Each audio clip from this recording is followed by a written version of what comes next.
The Lindbergh baby kidnapping. The wind howled through the pines surrounding Highfields, a sprawling estate tucked away in the remote hills of East Amwell, New Jersey.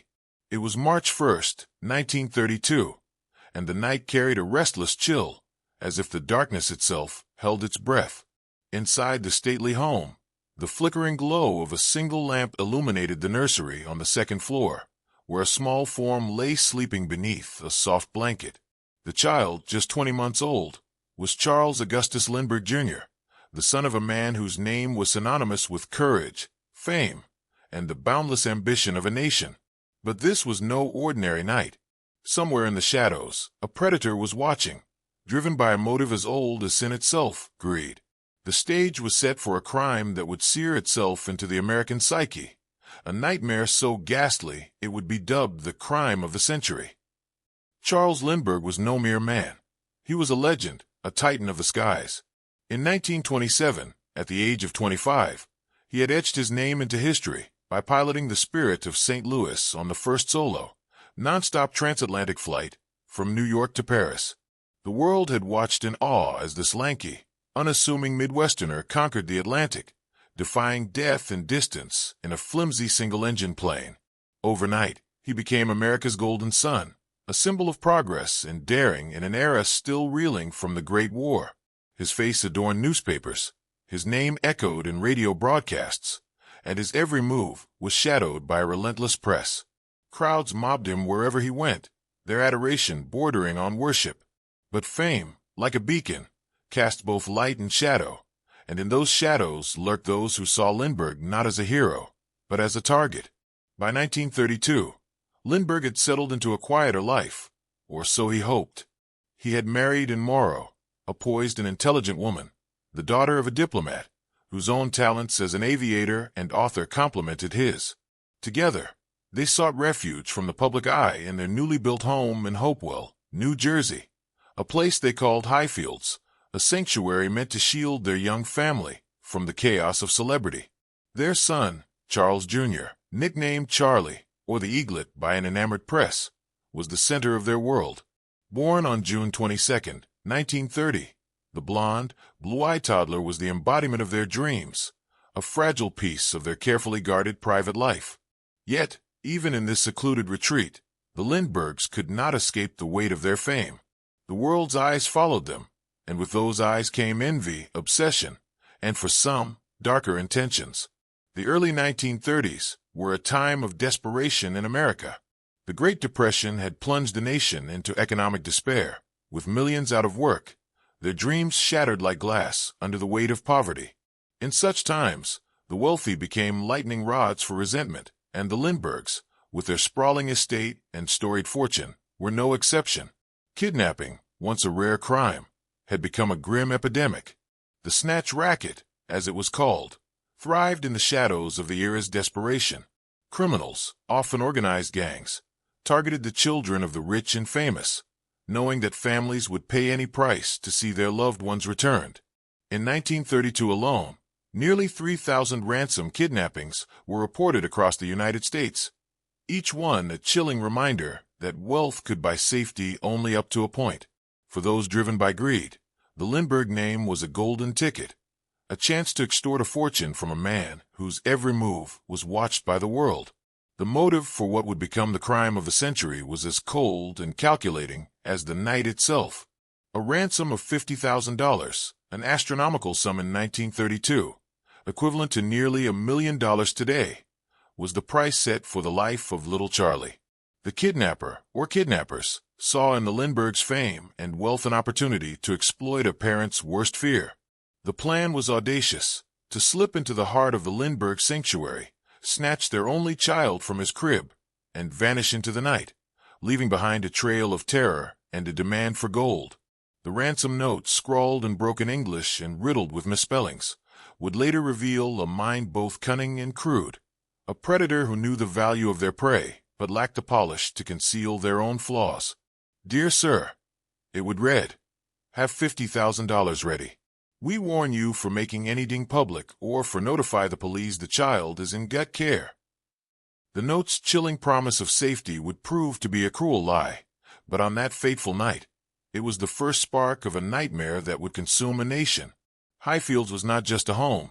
It was a fortress of solitude, deliberately built far from the clamor of cities like New York or Englewood, where the Lindberghs had previously lived. Nestled in the rural expanse of Hunterdon County, the estate was surrounded by dense woods and rolling hills, a landscape that felt both protective and isolating. The house itself was a grand, two-story structure, its stone walls and steep gables exuding an air of permanence. But its isolation made it vulnerable. The nursery, perched on the second floor, had a window that faced the dark expanse of the estate's grounds, a window that, on March 1st, 1932, was left unlatched, a fatal oversight in a home meant to be impenetrable. The Lindberghs employed a small staff, including a nurse, Betty Gow, and a butler, Ollie Whately, who moved through the house with the quiet efficiency of those accustomed to serving the elite. Yet, even they could not hear the faint creak of a ladder against the wall or the soft tread of footsteps in the night. Charles Lindbergh himself was a complex figure, a man whose public heroism masked a private intensity. He was known for his meticulous nature, his obsession with control, and a fascination with ideas that some found unsettling. Lindbergh was a proponent of social Darwinism, a philosophy that prized strength and survival, and he had expressed concerns about his son's health, noting that Charlie suffered from frequent colds and a slightly enlarged head. Some later speculated that these concerns might have hinted at a darker undercurrent, a theory that would emerge decades after the crime, suggesting Lindbergh's own involvement in the tragedy. But in 1932, such thoughts were unthinkable. To the world, Lindbergh was a grieving father-to-be, a man whose life was about to be shattered by a crime that defied comprehension. The stage for the kidnapping was set not just by the Lindberghs' fame, but by the peculiar circumstances of that night. March 1st was a Tuesday, and the Lindberghs had unexpectedly stayed at Highfields rather than returning to Englewood, where they typically spent weekdays. Charlie had been battling a cold, and Anne, pregnant with their second child, had chosen to remain at the estate for the sake of her son's health. This last-minute change in plans was known only to the household, raising chilling questions later. How did the kidnapper know the Lindberghs would be at Highfields? Was there an insider, a servant or confidant, feeding information to the culprit? The household staff, all 29 of them, would come under scrutiny, their every movement dissected for signs of betrayal. Yet, on that night, no one suspected the horror that was about to unfold. The motive of greed was not just a personal failing, but a reflection of the times. The Depression had stripped away the veneer of civility for many, replacing it with a raw hunger for survival. The kidnapper, whoever they were, saw in Charles Lindbergh Jr. not a child, but a commodity, a means to an end. The $50,000 demanded was not a random figure. It was a sum calibrated to exploit the Lindberghs' wealth while remaining within the realm of possibility. Gold certificates, the currency of choice for the ransom, were traceable but valuable, a choice that suggested both planning and hubris. The kidnapper believed they could outwit the law, the Lindberghs, and the nation itself. But greed has a way of unraveling even the most meticulous plans, and the seeds of their downfall were sown the moment they climbed that ladder into the nursery. As the clock ticked toward 9 p.m., the house was quiet, save for the soft rustle of the wind outside. Charles Lindbergh sat in his study, perhaps reviewing papers or reflecting on his next aviation venture, and, fresh from a bath, was tending to her own thoughts, unaware that her world was about to fracture. Betty Gow, the nurse, had just checked on Charlie, rubbing medication on his chest to ease his congestion before tucking him into his crib. The nursery was a sanctuary within a sanctuary, its walls adorned with the gentle trappings of childhood, toys, a small bed, a blanket embroidered with care. But beyond the window, the night was alive with malice. A ladder, crudely constructed but cunningly designed to fold for easy transport, leaned against the house. Muddy footprints pressed into the earth below, invisible in the darkness. Someone was out there waiting, their heart pounding not with fear, but with the cold anticipation of profit. The Lindbergh kidnapping was not just a crime. It was a violation of the American dream. Charles Lindbergh represented everything the nation aspired to be: brave, innovative, untouchable. To strike at his child was to strike at the heart of that ideal, to prove that no one, Not even a hero was safe. The motive of ransom was a twisted reflection of the era's desperation, a reminder that in a world of want, even innocence could be bartered.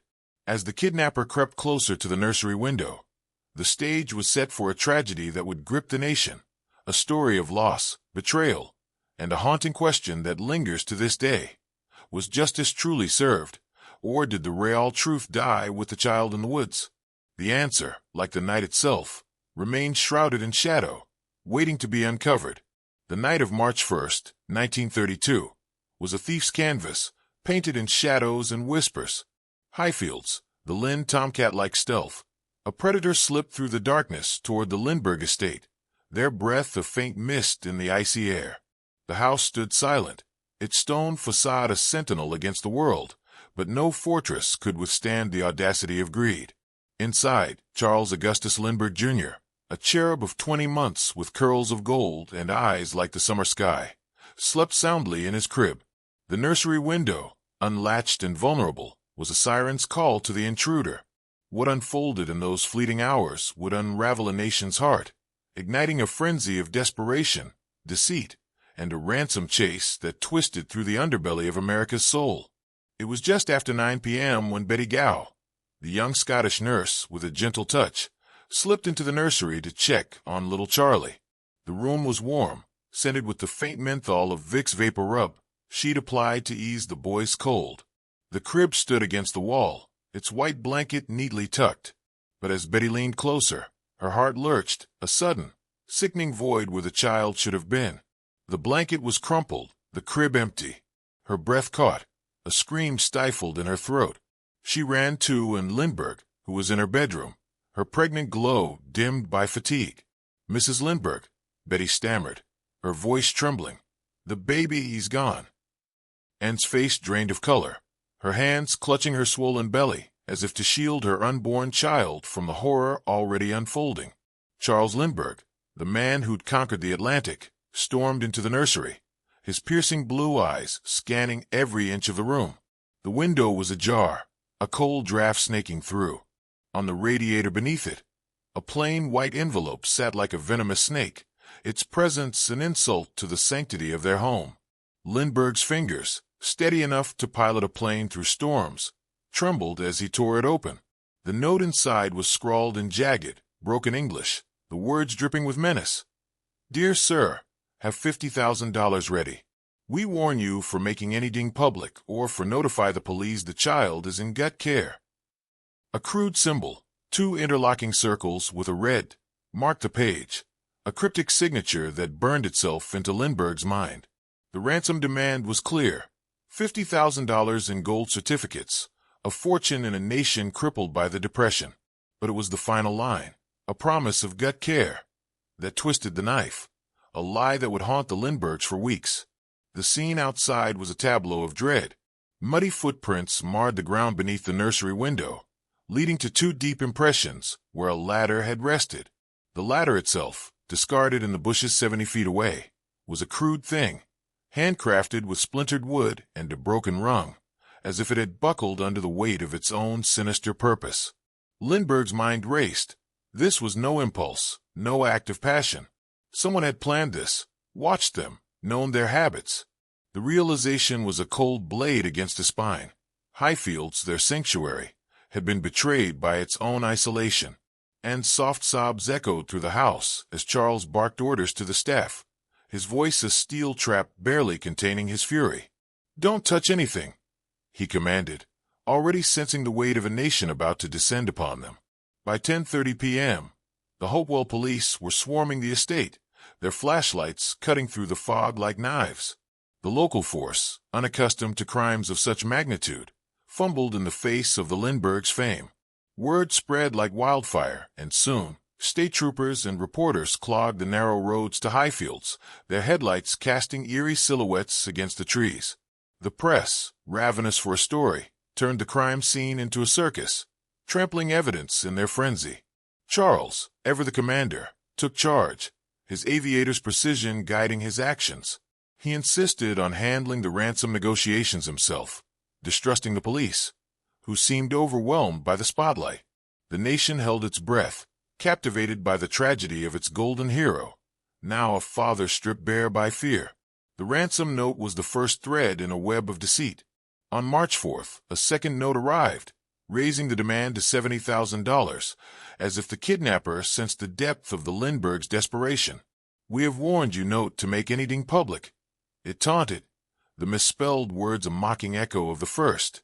The notes kept coming, each one a fresh wound, delivered through intermediaries or found in obscure locations: a phone booth, a cemetery, a park bench in the Bronx. The kidnapper's cryptic symbol appeared on each, a taunting signature that seemed to laugh at the authorities' impotence. Lindbergh, a man who thrived on control, was now at the mercy of a faceless phantom, their demands tightening like a noose around his family's future. Enter John F. Condon, a retired school principal from the Bronx, whose eccentric personality would add a surreal twist to the drama. Known as Jaffe, from his initials JFC, Condon was a self-styled patriot with a flair for the dramatic, his white hair and theatrical gestures making him a magnet for attention. On March 9th, he published a letter in the Bronx Home News, offering to act as a go-between for the Lindberghs and the kidnapper. To everyone's shock, the kidnapper responded, accepting Condon as their intermediary. Why a criminal would trust a flamboyant stranger was a mystery, but Condon's involvement brought a flicker of hope and a cascade of intrigue. He received a note instructing him to meet a man called John at Woodlawn Cemetery, a place where the dead rested but secrets thrived. The meeting was a scene ripped from a noir thriller. Under the moonlit glow of tombstones, Condon, clutching a flashlight, faced a shadowy figure with a heavy German accent. The man's face was obscured, his voice a low growl. "Did you got the money?" he demanded, his words slicing through the night. Condon, playing the part of a fearless negotiator, insisted on proof that Charlie was alive.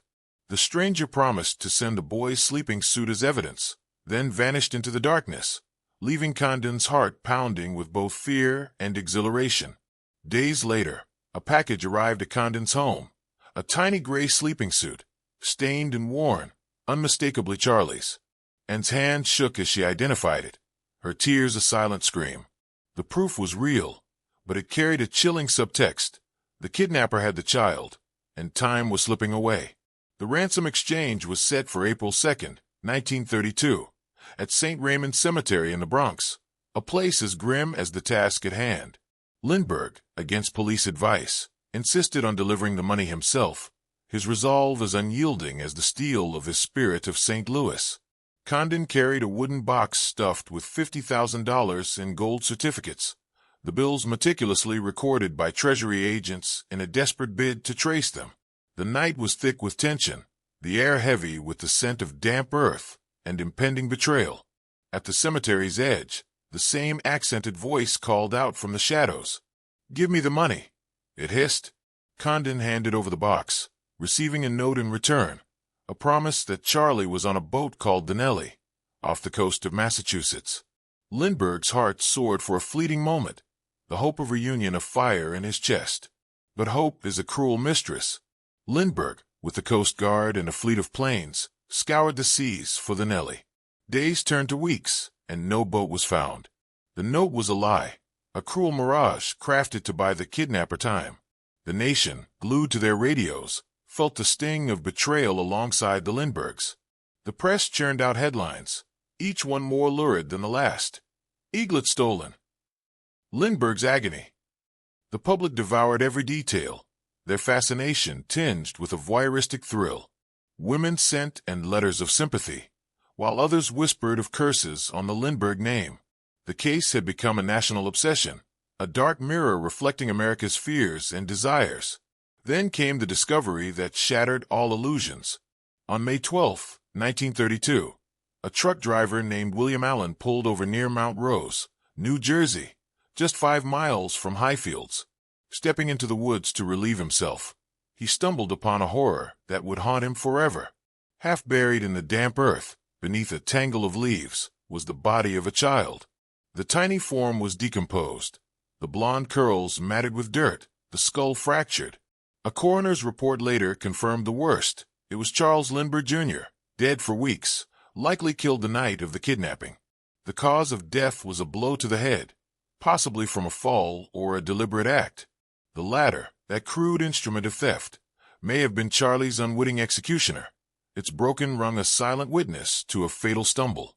The news hit like a thunderclap and collapsed, her grief a raw, animal wail that echoed through Highfields. Charles, stoic in public, retreated into himself, his eyes hollow, with a pain no flight could escape. The nation mourned, but beneath the sorrow was a growing fury. The kidnapper had not only stolen a child but mocked a hero, toyed with a family, and defied justice itself. The ransom money, now circulating in New York and beyond, became the only thread linking the crime to its perpetrator. Gold certificates, marked and traceable, began to surface in gas stations, bars, and shops, each bill a breadcrumb in a trail of blood.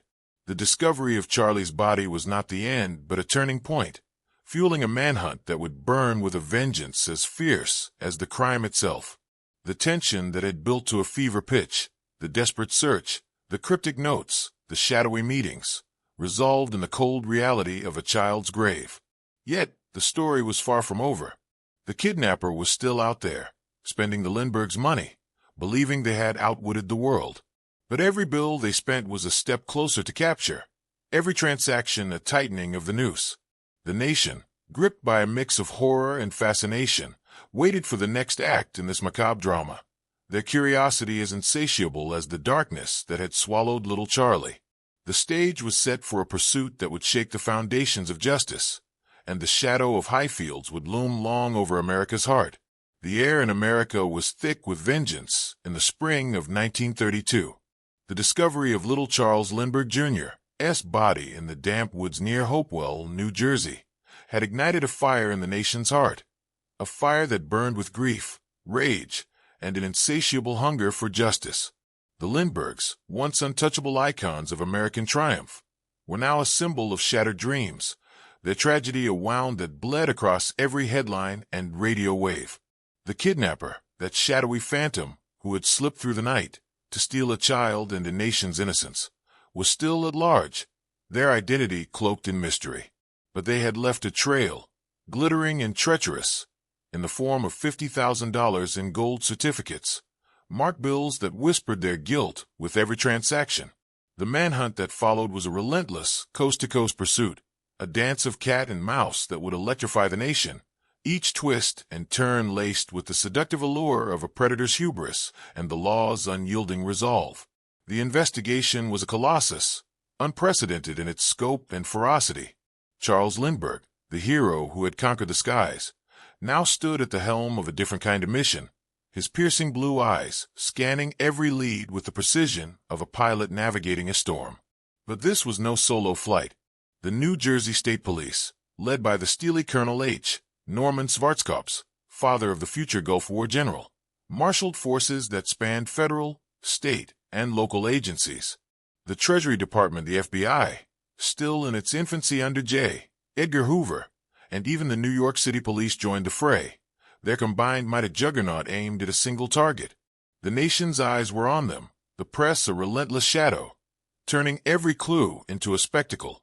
Reporters swarmed Hopewell, their pencils scratching out tales of sorrow and suspense, while the public devoured each word, their curiosity a fever that refused to break. The ransom money was the key, a glittering thread in a tapestry of deceit.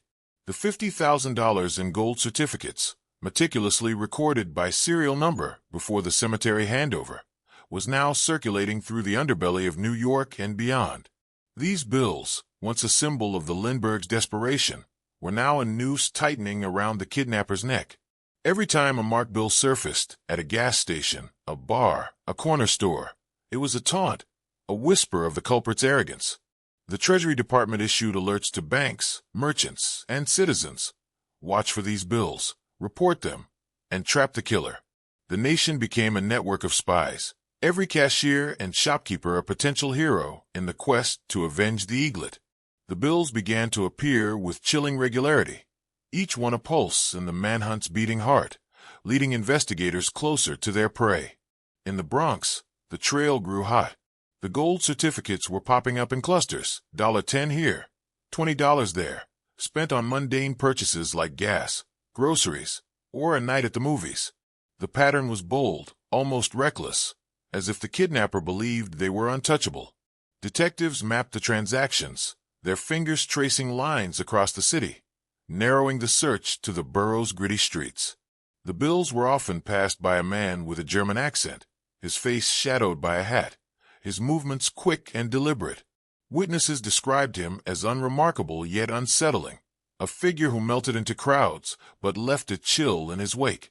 The police set up surveillance, staking out businesses where the bills had surfaced, their eyes scanning for a man who carried the weight of a nation's wrath in his wallet.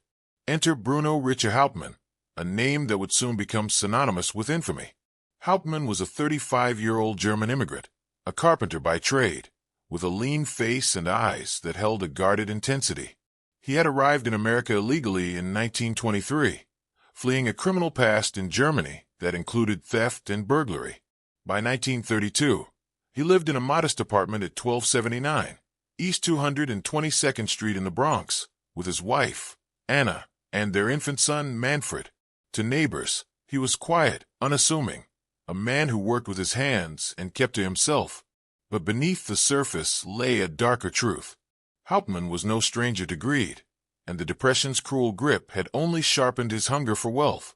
The ransom money, that glittering fortune, was a siren's call, and Hauptmann, with his cunning and nerve, was drawn to its promise like a moth to a flame. Hauptmann's evasion was a masterclass in audacity. For 2 years, he spent the ransom money with a boldness that bordered on madness. He bought gas at a station on Tremont Avenue, paid for movie tickets at a theater on Gun Hill Road, and even handed a $10 gold certificate to a fruit vendor, his German accent betraying him in fleeting moments. Each transaction was a gamble, a dance with fate, yet he moved through the city with the confidence of a man who believed he had outsmarted the world. He hid the bulk of the money, thousands of dollars in gold certificates, in his garage, tucked inside a wooden box or stuffed behind the walls, a secret hoard that fueled his dreams of a better life. To Anna, he spun tales of carpentry jobs and lucky investments, his charm a velvet glove over a fist of lies. The nation hunted a phantom, but Hauptmann lived among them, his every step a provocation. The tension built with every bill that surfaced, the police closing in like hounds on a scent. In May 1932, President Hoover ordered all gold certificates withdrawn from circulation, a move designed to flush out the kidnapper. Banks began scrutinizing the bills, and merchants grew wary, their eyes sharp for the telltale serial numbers. The net was tightening, but Hauptmann seemed oblivious, his arrogance a ticking bomb. On September 15, 1934, the chase reached its climax at a gas station on Lexington Avenue. Walter Lyle, a station attendant, accepted a $10 gold certificate from a man in a Dodge sedan. Suspicious, the government had been phasing out gold certificates for months. He jotted down the car's license plate. For U-13-41. That plate led straight to Bruno Hauptmann, and the hunter had finally cornered his prey. The police moved with surgical precision. On September 19, 1934, they descended on Hauptmann's Bronx apartment, their footsteps heavy with purpose. Hauptmann, caught off guard, stood in his doorway, his face a mask of calm that barely concealed the panic beneath. A search of his home revealed a damning truth. $13,760 in marked ransom bills, hidden in the garage, some tucked in a tin can, others concealed in the walls. The serial numbers matched perfectly, each bill a silent scream of guilt. Hauptmann's story unraveled faster than a house of cards in a storm. He claimed the money came from a friend, Isidor Fisch, a German furrier who had died in 1934, leaving a box of cash in Hauptmann's care. It was a flimsy lie, one that crumbled under scrutiny. Fisch, a small-time hustler, had no such fortune, and Hauptmann's spending spree, new furniture, a radio, even a hunting dog, betrayed his newfound wealth. The arrest was a thunderbolt, the nation electrified by the news. Hauptmann, handcuffed and defiant, was paraded before a press eager to paint him as the monster who had stolen a child and broken a hero. His German accent, his criminal past, his cold demeanor, all fed the narrative of a villain straight from a Gothic tale. The public, ravenous for closure, lapped it up, their curiosity tinged with a sensual thrill at the thought of justice closing in. Yet, Hauptmann's evasion had been so bold, so brazen, that whispers of doubt began to creep in. How could one man, a carpenter with no apparent connections to the Lindberghs, pull off such a crime alone? The ladder, the notes, the cemetery meetings, were they the work of a lone wolf, or was there a larger conspiracy, a shadow network that had yet to be uncovered? The climax of the pursuit resolved in Hauptmann's capture, but the tension lingered like smoke in the air.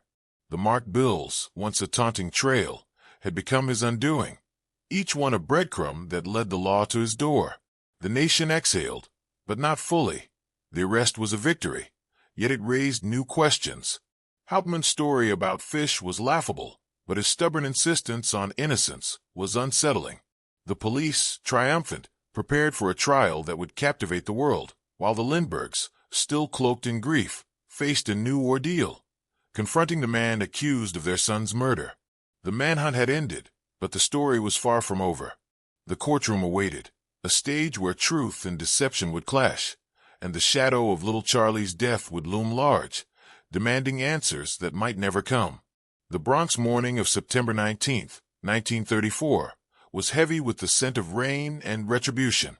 Bruno Richard Hauptmann, the German carpenter with a thief's past and a killer's shadow, stood in his modest apartment at 1279 East 222nd Street, unaware that the walls of his carefully constructed world were about to collapse.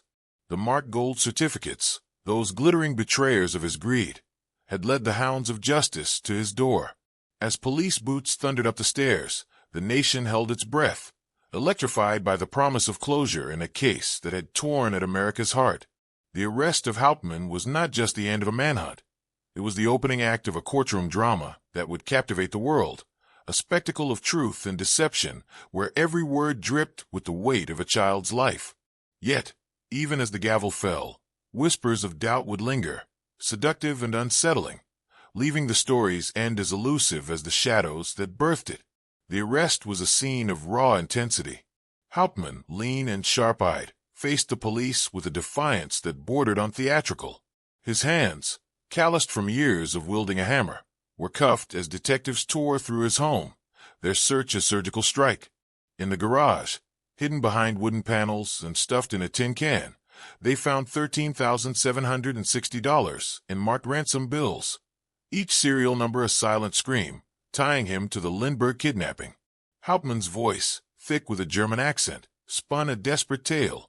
The money belonged to Isidore Fish, a dead furrier who had left a box of cash in his care. It was a lie as flimsy as the ladder that had carried a killer to the Lindbergh nursery, and the police saw through it like glass. Anna Hauptmann, his wife, stood frozen, her eyes wide with shock, as the man she thought she knew was dragged into the glare of a nation's fury.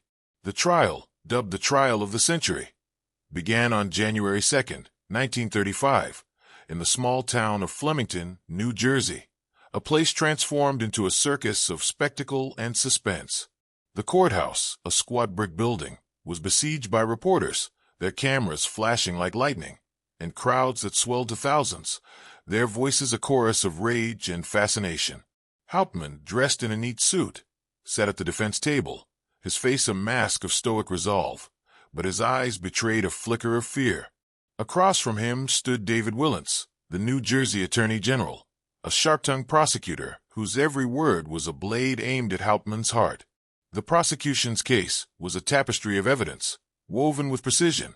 The ransom bills, the ladder, the handwriting on the notes, and a parade of witnesses who painted Hauptmann as a cold-blooded predator.